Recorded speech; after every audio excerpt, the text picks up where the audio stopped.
Hey everybody, thanks for taking time to watch my video. I think for this one specifically, I had a hard time reading the scenario and I found myself getting frustrated by the fact that this still occurs in any organization and specifically healthcare. I think a lot of providers and clinicians and administrative people get in the business of healthcare to help people, and when these type of situations come up, they feel like they catch me off guard, and I feel like I get pretty frustrated for the staff's sake in this case when things like this happen.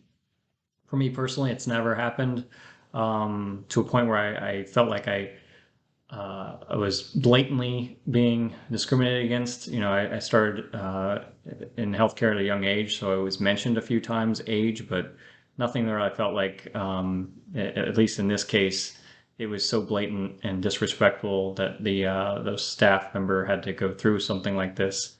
Um, for a lot of the information that I researched for this topic, I got from the Journal of Association for American Medical Colleges.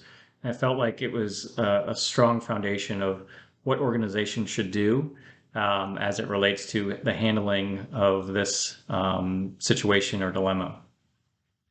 As a human resources director, I think it's the primary responsibility of those individuals to protect the employees and also make sure the employees are protecting the organization and following policy and procedure. So if I was the director of human resources, the first step in this case or in this situation would be talk to staff. Really try to get their side of the story and find out what's going on and try to get as much detail as possible so that decisions regarding their perception can be made later once all of the information is provided.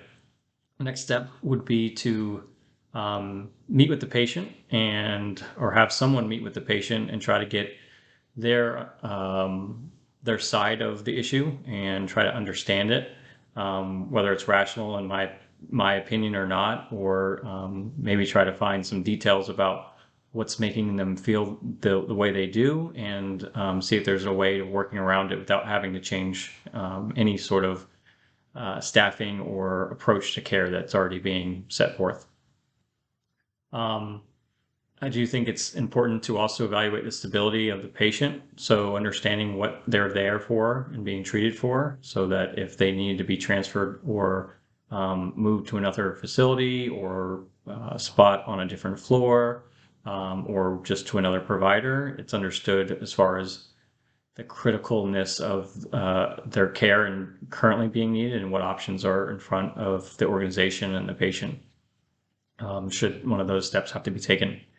Um, there also needs to be evaluation of if there's any threat of violence or possibility of violence. So I think it's important to understand where the employees are at emotionally, and then also try to understand where the patient is at emotionally, so that no one is putting themselves in a position that there's a threat of violence and there's a safety risk.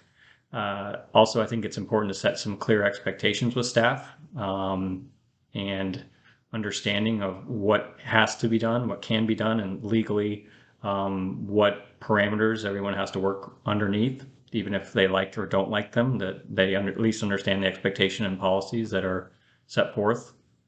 And then also meet with the patient, or have someone meet with the patient, set some clear expectations for them as well as what's going to be tolerated and what won't be tolerated.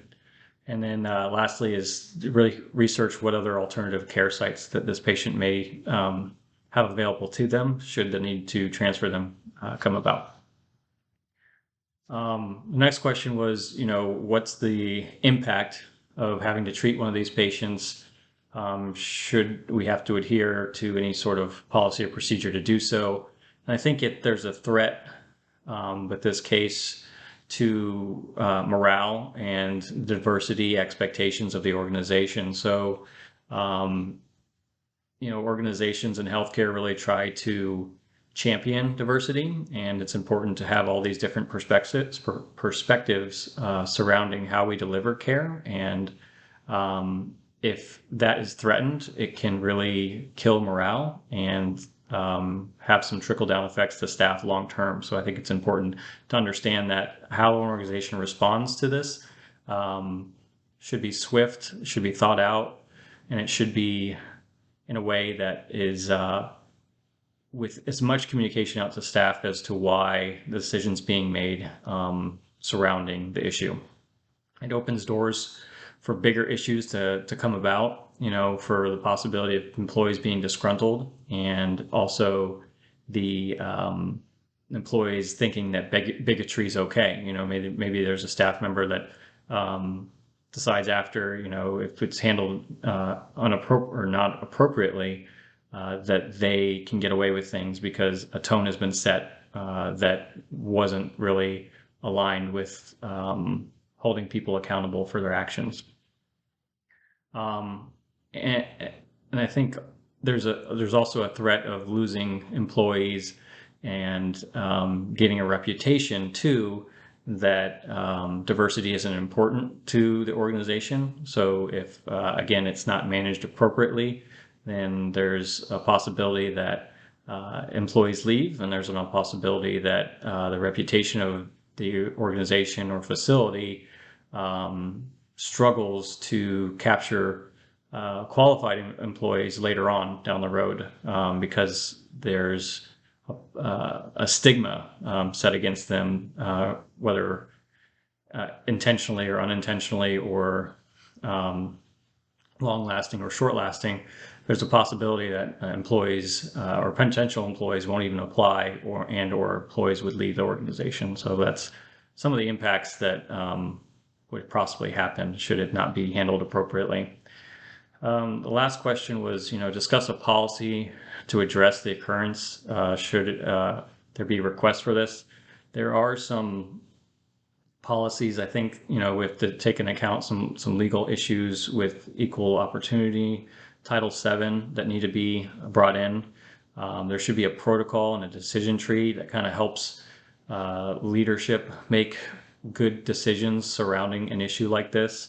The policy should also include the ethics committee, the human resources department, and notifying senior leadership of the issue so that if there's any backlash, publicity, or social media posts, that they can get out in front of it and make sure that there's a tone set of what the expectations are for the organization, and an understanding of how they're going to keep employees safe, and how they're going to make sure employees aren't being discriminated against.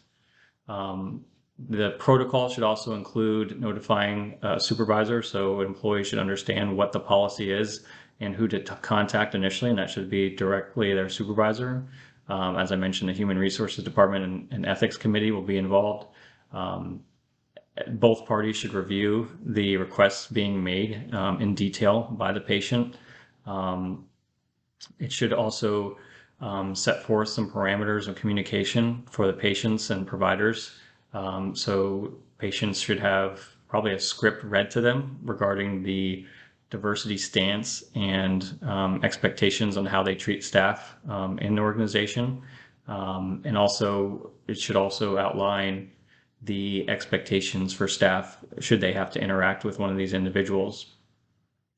It should have a decision tree, like I mentioned, about what are the options for the patient should their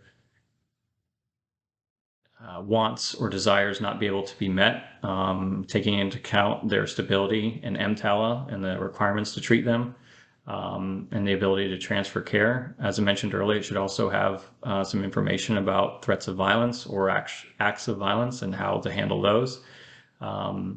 And a cadence of check-ins should also be in the policy in meeting with the staff and the patient to assure that everyone's on the same page. So, like I said, there should be a protocol about primarily who should be contacted and communication, and there should be a decision tree based on stability of the patient on what the options are to give them the care they need, whether internally at the organization or externally at another facility, and ability to transfer them.